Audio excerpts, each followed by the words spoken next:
Hello, my name is Mayetri Sharma, currently in my third year studying in IHM Mumbai. Today I am presenting Sobai Jwng Dao, a Bodo tribal dish from Assam. This recipe comes from my Bodo aunt's family. When a Bodo person answers Sobai Jwng Dao Jung, to what curry did you eat today, they're saying better than ever before.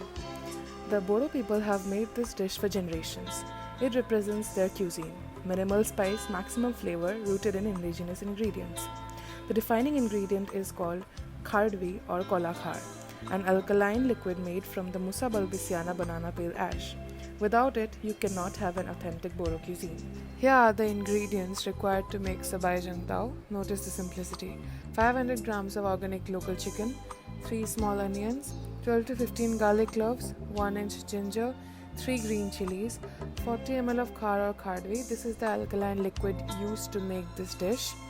100 grams of split black gram, half teaspoon freshly ground black pepper powder, salt, panch foran and mustard oil. Step 1. Soak the split black gram in hot water for 1 hour. Traditionally it's soaked overnight, but this achieves the same result. Marinate the chicken with salt only. That's it. The flavor will come from the spicing of the oil and the aromatics. Now I'll prepare the aromatics. First, by slicing the onions finely.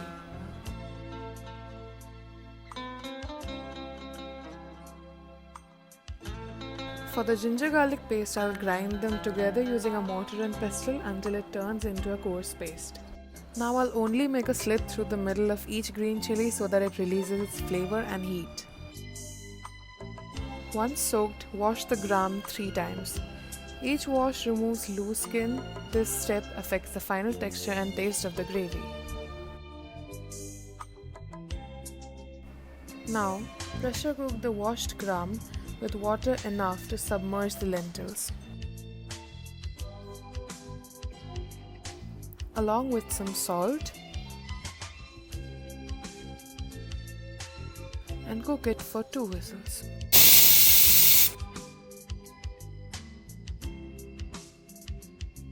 As you can see, the gram is cooked. It should be semi-soft but well integrated. This is a black iron kadai, traditional to Northeast Indian cuisine. Iron distributes heat evenly and builds seasoning over time. It also imparts a subtle depth that modern non-stick simply cannot replicate. It's a part of our culinary heritage. Add 1/4 teaspoon panch foran into mustard oil and allow it to crackle. Saute the onions until soft and then add the green chilies. And then goes in the ginger garlic paste. Fry this together until cooked. You'll see the paste integrate into the oil.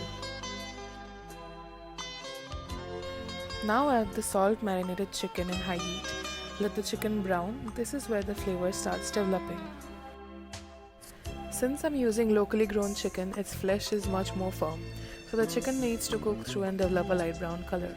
I'm covering it for 10 minutes, stirring occasionally so that the chicken cooks in its own juices. As you can see, the chicken has become tender. Now I'll add the cooked gram. Mix it well, let it cook together on medium heat for a few minutes.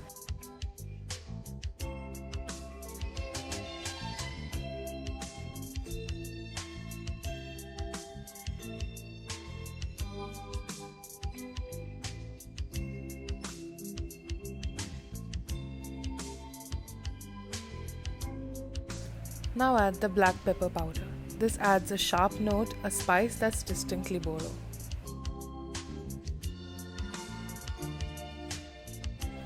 You can see the curry has become quite thick. Now comes the moment we've been building toward. Pour in the khardwi. High heat, let it come to a rolling boil. This is the finish. This is where the dish becomes itself. The alkaline liquid acts as a catalyst and increases the pace of cooking the chicken. The color shifts slightly. This is traditional technique, not a decoration.